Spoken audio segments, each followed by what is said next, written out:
Welcome to the Pink Ink classroom. Come on in and let's get started.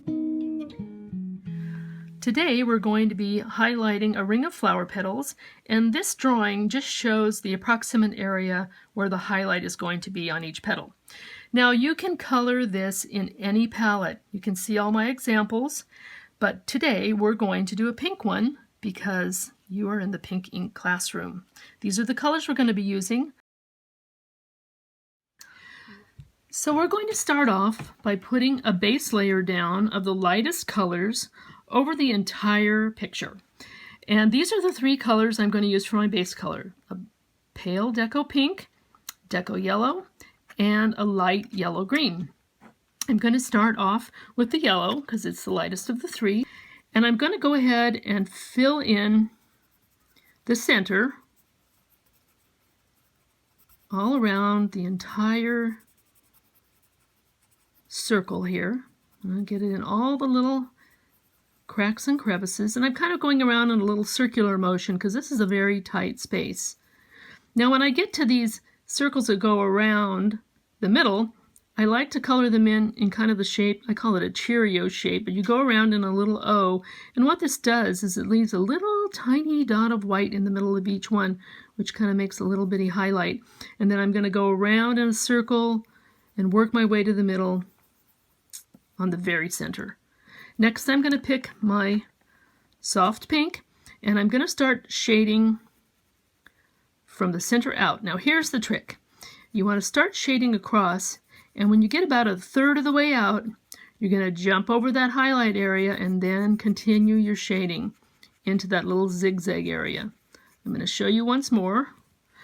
First I'm going to rotate it because I want it to be as comfortable as possible for my hand, and this is the most comfortable direction. So I turn the picture instead of turning my hand. Here we go. Pulling the color out about a third of the way, lifting up the pencil, and then continuing on to the outer edge. One more time, rotate from the center, pull it out about a third of the way, lift your pencil up, and then continue on to the zigzag. Okay, the next color I'm going to put down is the pale green. And again, I'm going to start from the center and work my way out, and this time I'm going to color in the entire green area. We're not highlighting this section. Instead, we're going to shade these in sort of a two-tone effect, using a darker and a lighter green to get our contrast. But again, you're going to be deepening up your colors as you go in toward the center, but we'll get to that a little bit later. So center, pull it out, make sure you get all the little nooks and crannies.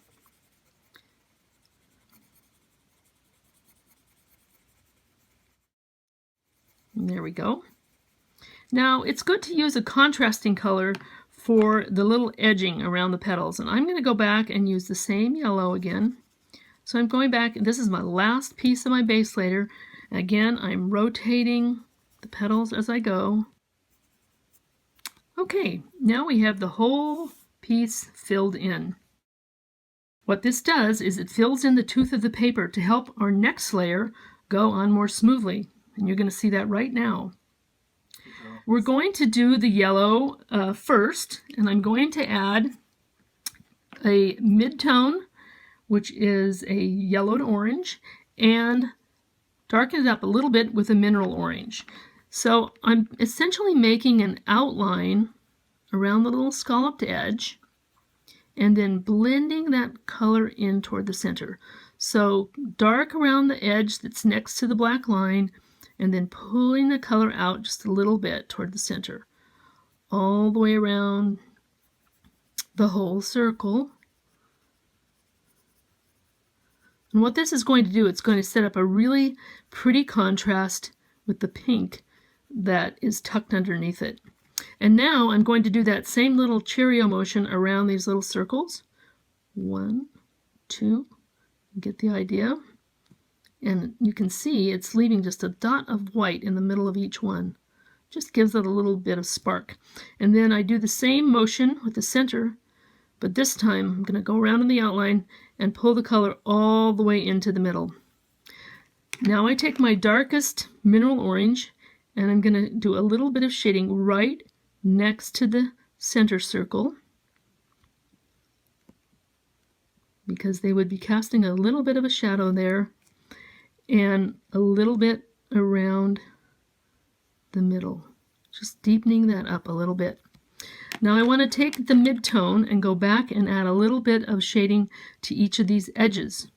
And then it's too difficult to shade across this way because it's such a narrow area. So we're going to shade it this way from the bottom in and the top down on each one. So you're sort of just shading each corner. And it adds a little more interest to your edge without making you go crazy. Okay, so now we have the shading for the yellow completely finished, and we're going to move on to the pinks now. And this is where it starts to get fun. So we're going to be using 3 colors on top of that base layer. This is a hot pink. This is a processed red. Funny name, but a great color. And this is a black cherry. That'll be our most juicy little parts toward the center. You'll see. So I'm going to start by coloring dark right next to the centerpiece and pulling the color out again, just the same path that I followed with the base layer. However, this time, instead of jumping up and continuing to color, I'm going to start in the zigzag so I can get a little better definition and then push the color out towards the highlight. All right, let's do that again. So, pressing hard, darkest next to the center, you start feathering the color out a little bit, and again you're following the same path that you followed before, leaving that white highlight, and then starting in the little zigzags up here and pushing the color toward the white. All right, one more time. Dark as possible, push hard next to the center, let up the pressure of your hand as you go out. When you get to the white highlight, stop, lift up, and then go fill in the zigzags and push that color towards the highlighted area.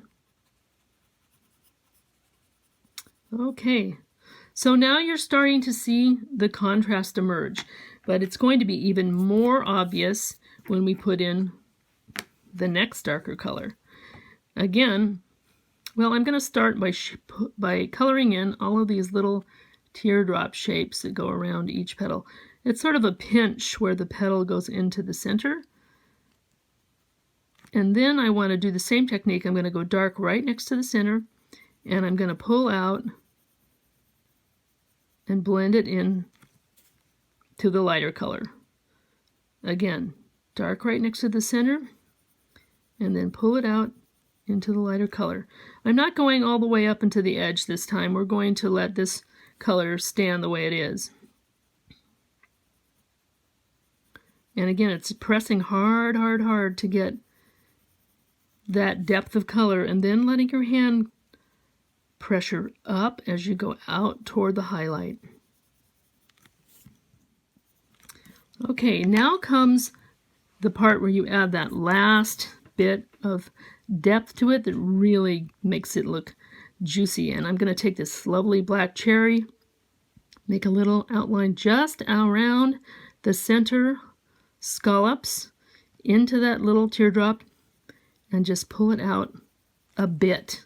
So around the center, into the teardrop, and feather it out.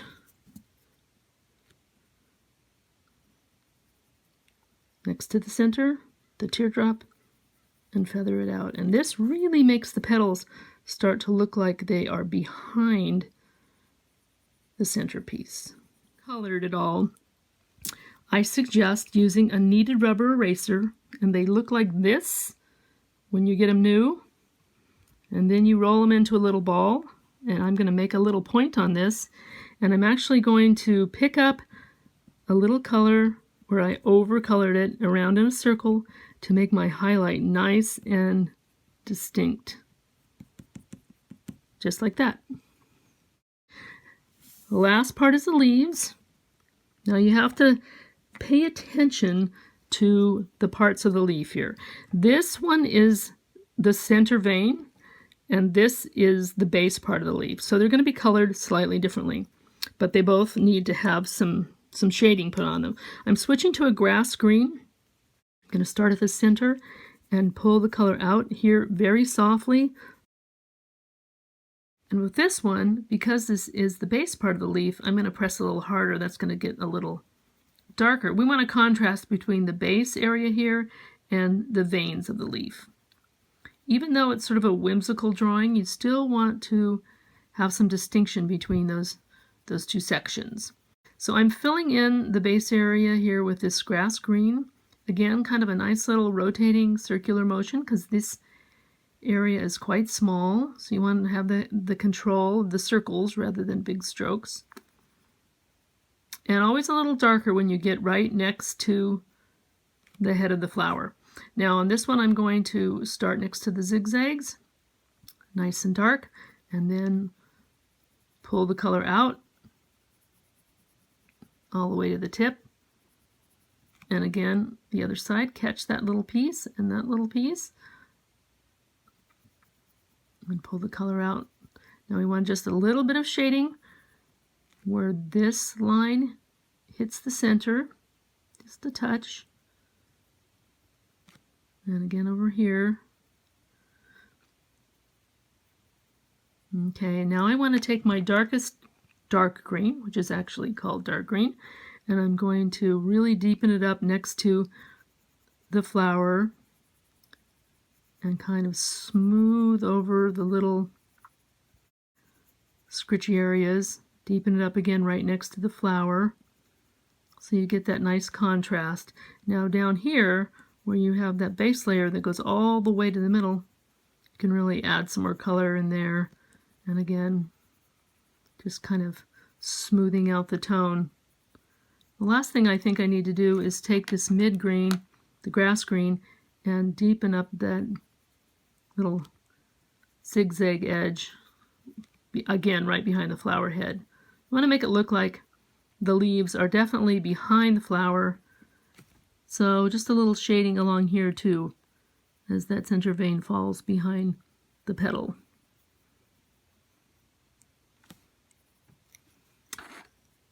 All right, and there you have it, highlighted flower petals.